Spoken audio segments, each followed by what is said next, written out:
Okay? For housekeeping, good example. Why?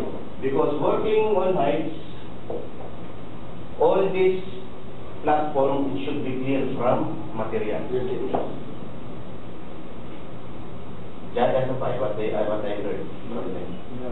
Jada sapay. Samtalas, jada sapay. Samantatit, kacaranikado.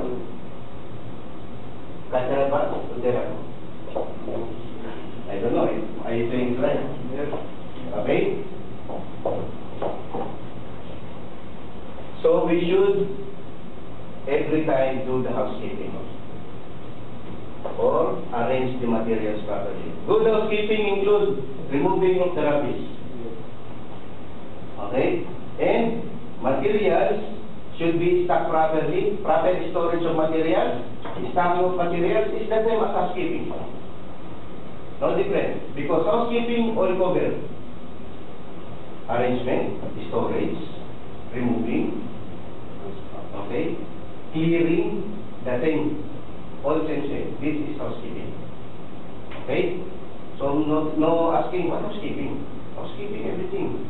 Cleaning, storage, stocking, the same. Okay? Then collapse of scaffolding falling. All scaffolding falling. That's why I told you, what I'm saying to you is you have to be careful. Because if they will make you as the scaffolding supervisor, you have to secure that your scaffolding is stable or good. On your book, check your book, get instruction here. Policy for safe scaffold erection and use. Number 1, this way. Sound design. Okay? Page 9. Page 9. Okay, here. Sound design. Number 2.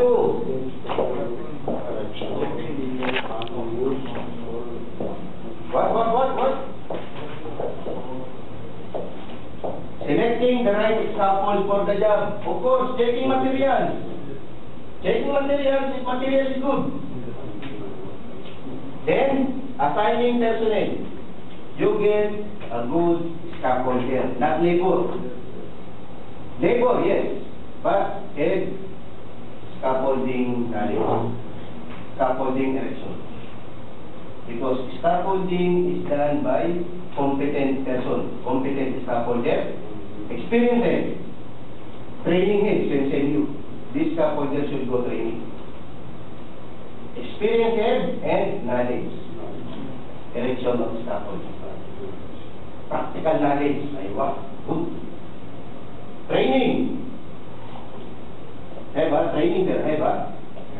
Fall protection. Guidelines for proper erection. So supervisor should know these guidelines for proper erection. Guidelines for using. How using, what purpose using. Guidelines for alteration in dismantling. Of course, alteration, changing. There should also guidelines.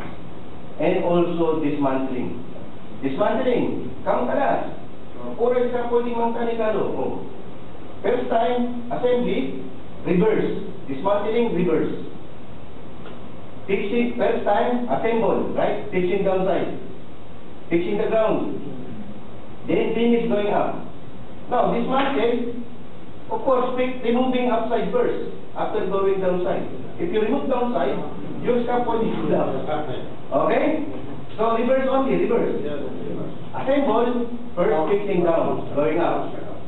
Dismantle, upside, going down. Okay. Here, inspection. Oh, this one, inspector work. What inspection? Scaffolding, yes. What to inspect in scaffolding? What checking in scaffolding? We will check. You will know. Okay? After, you will know. And maintenance and storage. Maintenance and storage, if you are using aluminum scaffolding, no using, okay, dismantle, remove, but put in good storage area. What is Active Hatcha. That's what they say. Active Hatcha. material storage? Yes, good storage area.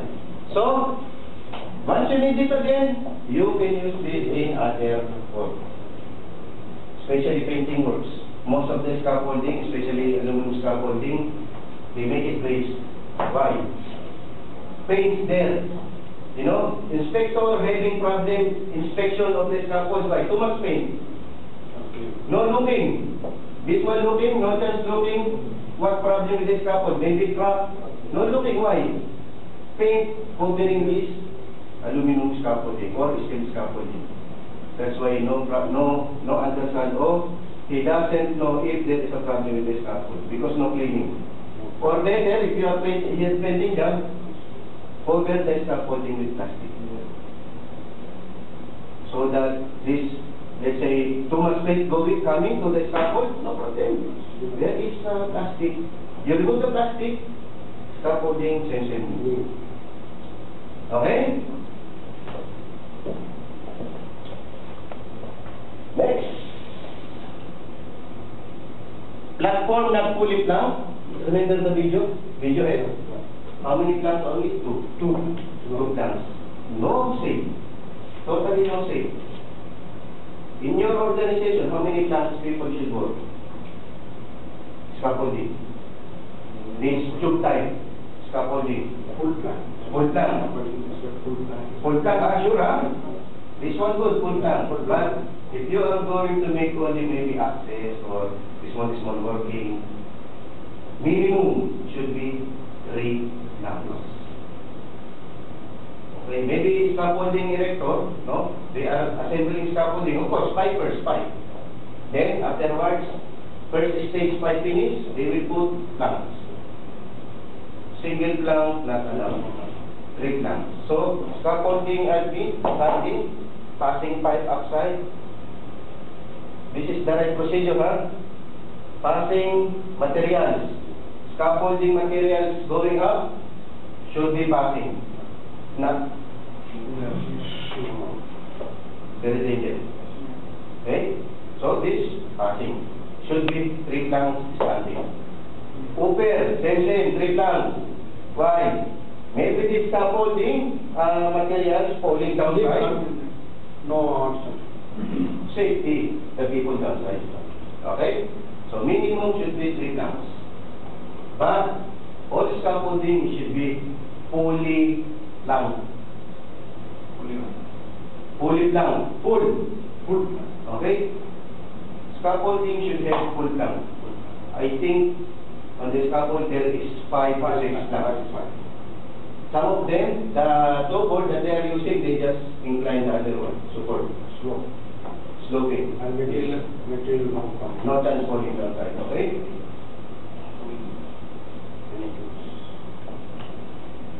But planking, giving way, okay, no proper planking. Because there is a standard requirement in planking. Okay? You notice a transom? Transom should be, plank should be fully resting on transom. Transom pipe, transom pipe, pata. Dusra pata, upper. Knee like this. Okay? Mangka like this, support mangka like this. You should put support. Okay? Unsafe up. Unsafe up. This one, admin using, working.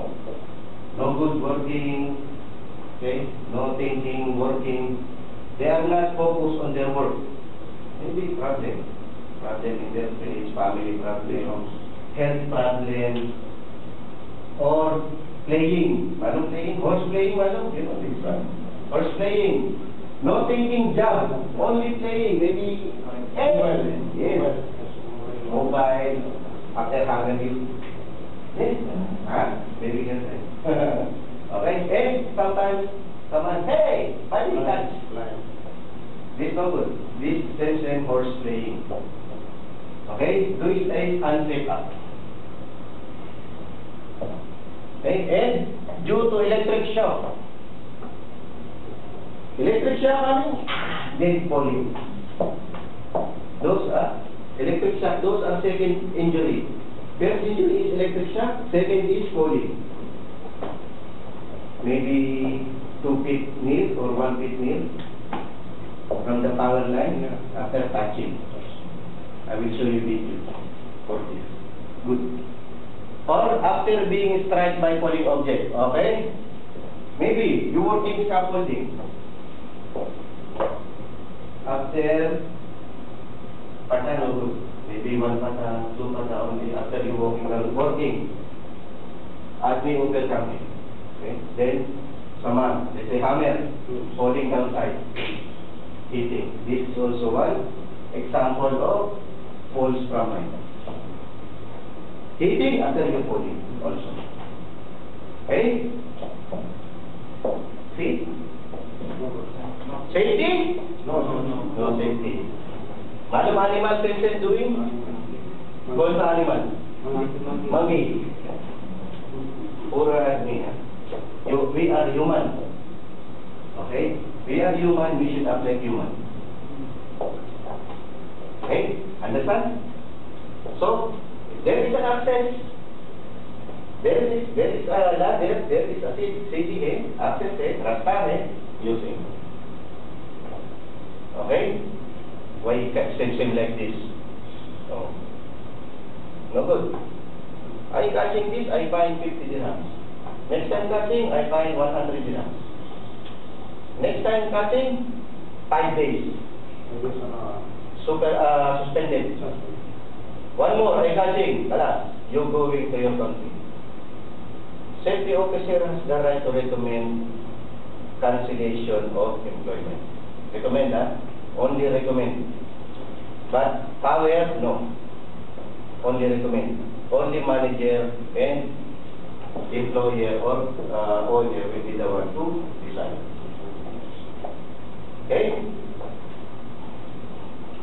Check the record. Unsafe access and decrease. You know this? Yeah, okay. See? Good? No good. Good. No good. What do you think? Oh, no support here. Oh, only backside support. What using? How using this? Rasta? Rasta ni. Oh, support. Yeah, support. Great. Yes. Then, inadequate guardrail system. Oh, check. Guardrail here. This cap-lock system. Oh, why working here? Check the cap. No. This one, no completed. Not complete. Yes, good. Not complete. And check also the admin. No. Check. Safety harness. Hey. But not using properly. Only upper body head, support head, no. Downside. Downside support, this one lifting your body, not the upper. So this using only Rama. Okay? No fall protection system, see? Working upside, fall protection, no. But have guardrail, no? But incomplete. Maybe no budget. Because too much chance slip trips. No housekeeping. No housekeeping, huh? Collapse of scaffold. See how scaffolding collapse?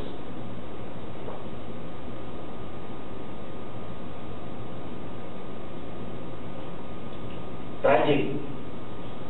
Too much danger.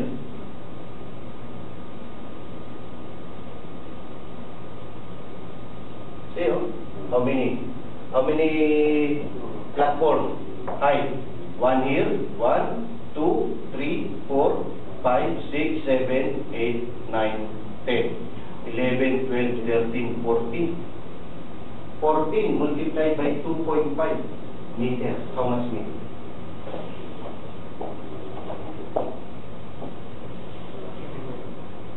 meters. 45 meters.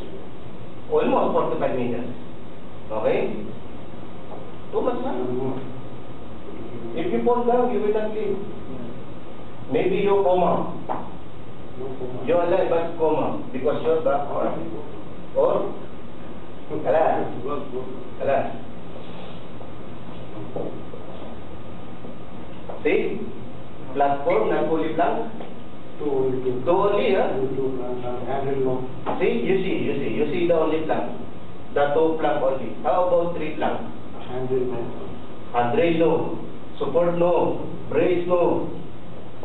PPE no. Safety belt. You have the safety no. All no. No, yes? All no, huh? But planking giving way, see? Maybe this plank, this pata, no. Maybe too much problem, too much damage after using. Of course, too much weight, giving way. Okay? So fixing pata, check talaga. This supervisor, the one who will become supervisor, check the materials. Check 10, okay, or 10, check their starting, and some of you, you will speak to your people, put name, Hila Maro. Okay? Hila hai, no using, remove. Because no mother, no understand, set tissues, even set tissues after stress. Blowing hospital, injection immediately. No good. Why making this? So remove the nail. Okay? Removing nail is also housekeeping. Okay? Oh, see?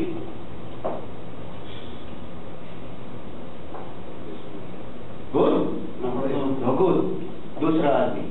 No, safety no. Safety no. How about this? No, sir. No safety, no? How about the other one? दूसरा आदमी check करेगा. No. Oh, same one. Thank you. कैसे मांगे यार? No good. Suicide. मालूम suicide? Yes, sir. Same. Safety working, no. Same suicide. Oh, see? Me, I thinking which nationality is, I think Thailand. No, anyway, everybody nationality. But this, no good. Unsafe. Okay? See? Housekeeping, no? There, ऊपर, दे नीचे, check करेगा.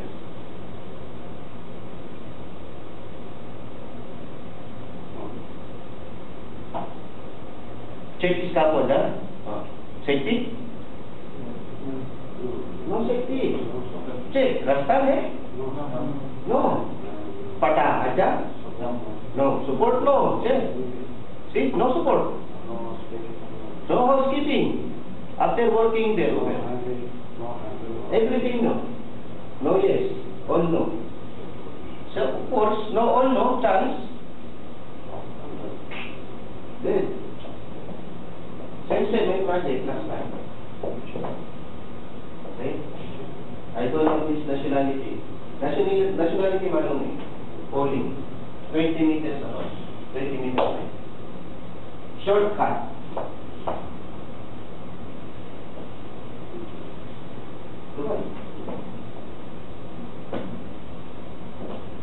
Polling 20 meters.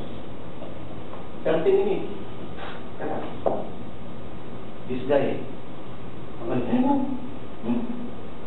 After 20 minutes, stop.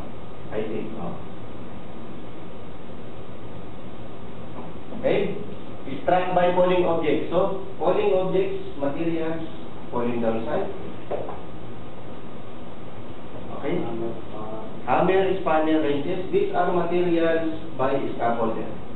But other people, of course, too much. Not only hammer, spanner, wrenches, not only this. Chisel also heavy. Okay? Material, come on. Okay, nails, bricks, buckets, concrete. Malum this? Hollow blocks. Malum big na kg? 40 kg. This blocks is 25 kg. Hollow blocks? No, another one 40 kg. 40 kg, the full one, full. 40 kg. Oh, imagine that, this one falling to you.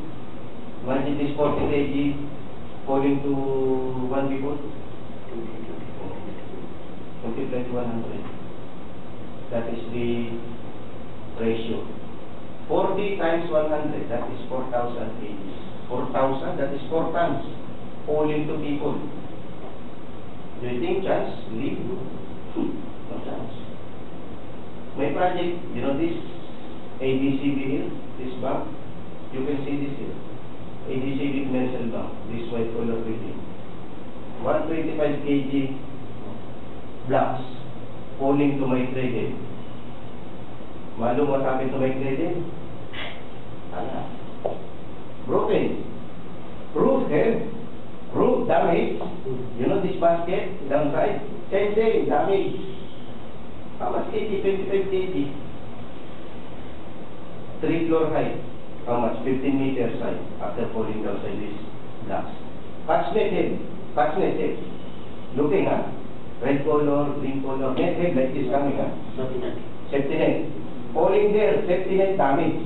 Safety net damage. Because of the weight. There is never falling down to my credit. Good thing this break time for my people. No break time, people working there. Alas, maybe me too much problem. Okay, so be careful, huh? And toe board not installed. Toe board nailing. Okay? Toe board nailing, huh? And this. Hammer boarding.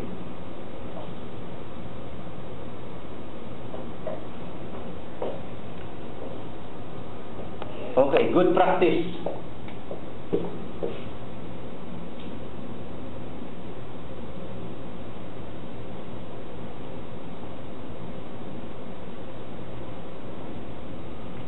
Good practice so that materials not falling.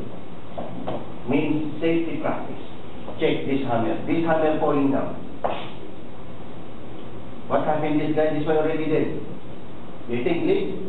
No chance. He's dead already. You know, this bone, our skull, coming inside. After touching our brain, crash. Oh, this hammer. Good practice. Give me example. This hammer prevent falling. Idea. Give me idea. Lanyard. Provide lanyard. Okay?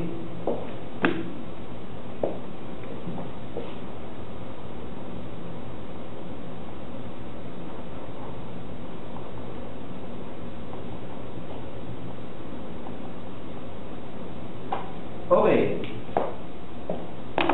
Lanyard है. Lanyard है. Chance falling?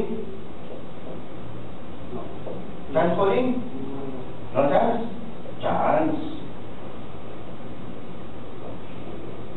Chance falling. Because दूसरा आदमी safety मालूम नहीं है. क्या करेगा? हाँ? Lanyard है. पर मालूम नहीं. They are not tying the lanyard to them. So there is a lanyard. But no using. What is the use? Only drama. By using tools, lanyard is fine. Or tie to your safety harness. This is safe practice. And those for example, another example aside from provide lanyard.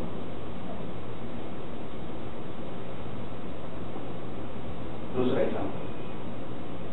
Lanyard है, okay, good. Number one. दूसरा example.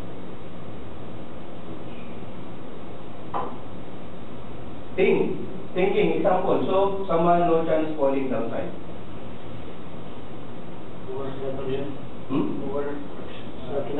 Safety net. Yes. Fall protection. Okay. Safety net. Provide safety net. I just put like this, huh?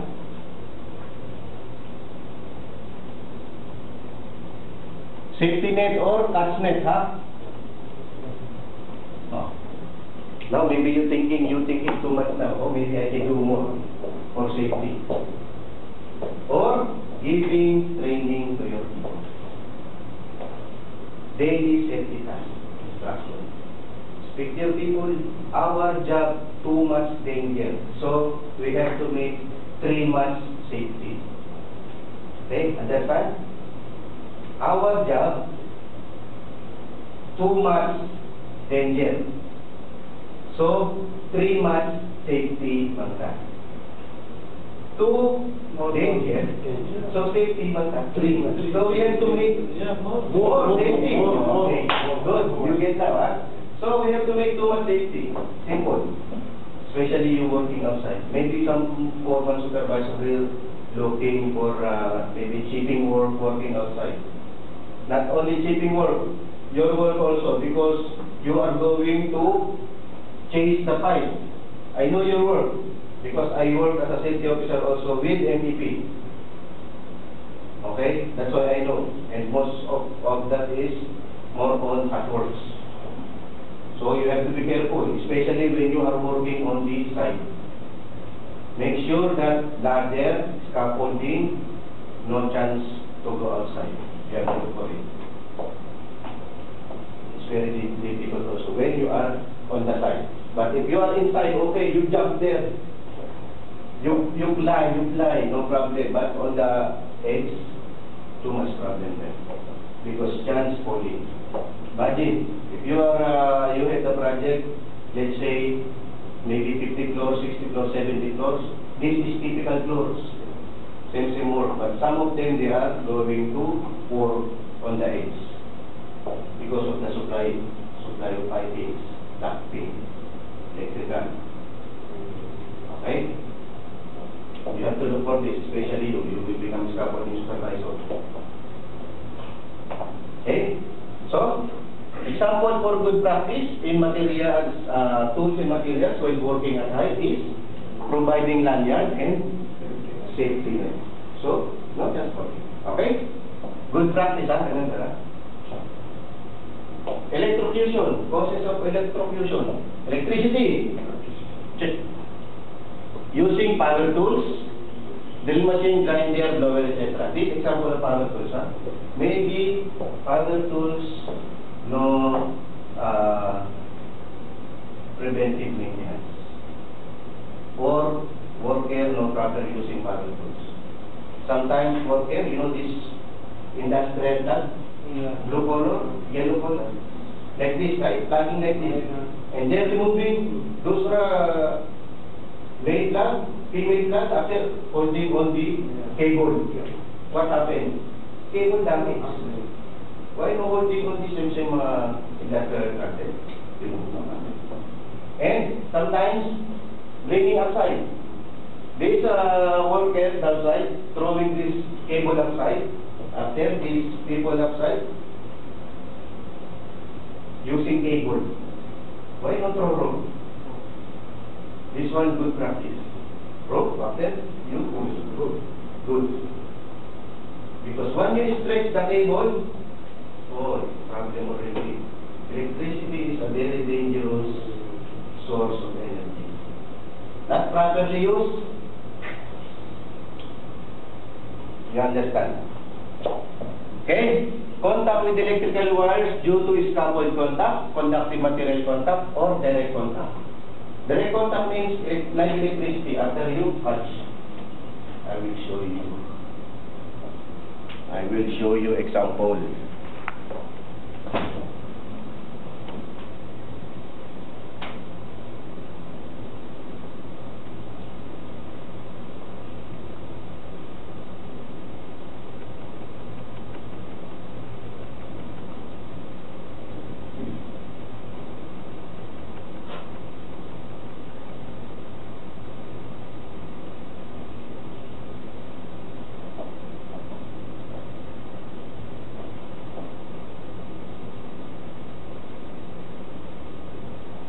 Okay. You check, huh?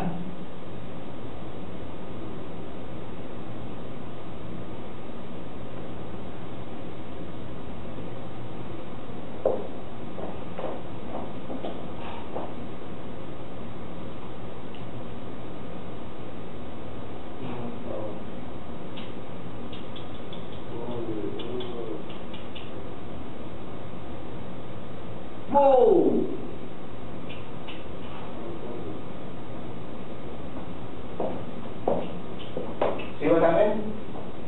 Only like this. All people same position. How many guys? How many people? Four. Urgent. Right? Immediate.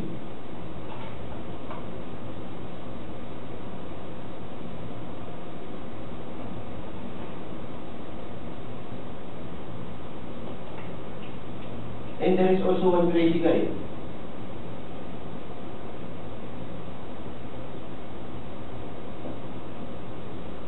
Sisi, oh. Ala.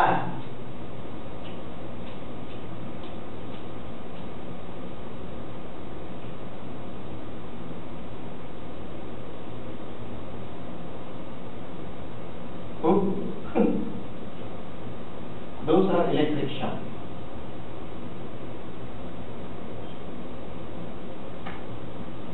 See? So you better check with your people, huh? Remember this. Check with your people if they are shifting the scaffolding. First thing you check, niche. Okay? Down. The surface. Then check upper. Check for the power line. Not just pushing. Yeah, push. No. You check every time. Because we don't know what this. Malum this one open wire. After touching with the scaffolding, this is still scaffolding, huh? Still scaffolding. See? Pyro.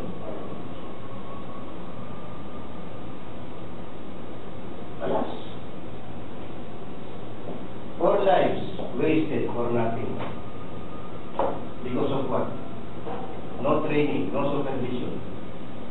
That's why I told you, you are going to do the supervisor or you have the responsibility.